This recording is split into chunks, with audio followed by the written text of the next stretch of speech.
Madam madam ஒரு question madam. சொல்லுங்க சொல்லுங்க. உங்க வீட்டுக்காருக்கு இன்னொரு பொண்ணு கூட தொடர்பு இருந்ததுன்னா நீங்க என்ன பண்ணுவீங்க? எங்க வீட்டுக்காரா, இப்ப நான் குளிச்சிட்டு இருக்கும்போது சோப்பு கை நழுவி கீழே விழுந்துச்சுன்னா அதை தூரவா போட போறோம், எடுத்து நம்ம யூஸ் தானே பண்ணிக்க போறோம். அது மாதிரி நம்ம ஹஸ்பண்ட் எதனா தப்பு பண்ணாங்கன்னா நம்ம அட்ஜஸ்ட் பண்ணிட்டு வாழ்றதுதான் பெஸ்ட்டுங்க. என்ன மேடம் இப்படி சொல்லிட்டீங்க? ஹாய் சலோ ஐ லவ் யூ. சரி, எனக்கு இந்த மாதிரி பொண்டாட்டி அமைவான்னு நான் கனவுல கூட நினைச்சு பார்க்கவே இல்லை. எனக்கு அமைஞ்ச மாதிரி பொண்டாட்டி எல்லாருக்கும் அமைஞ்சுதுன்னா இந்த உலகத்துல எந்த குடும்பத்திலையும் பிரச்சனையே இருக்காது. உடனே எனக்கும் என் காலேஜ் ஃப்ரெண்டு ஷாலினிக்கும் இருக்க தொடர்பை நான் அவர்கிட்ட சொல்ல போறேன். இன்னொரு எல்லா பிரச்சனையும் முடிய போகுது.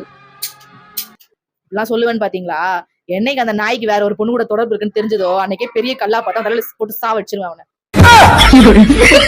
பொய்யால செத்து இருப்பேன் நேரம். கடவுளே என்னை காப்பாத்திட்டா. சோழி முடிஞ்சிருக்கோம். உங்ககிட்டயா சொல்ல போனா ராட்சசியா இருக்காப்பா.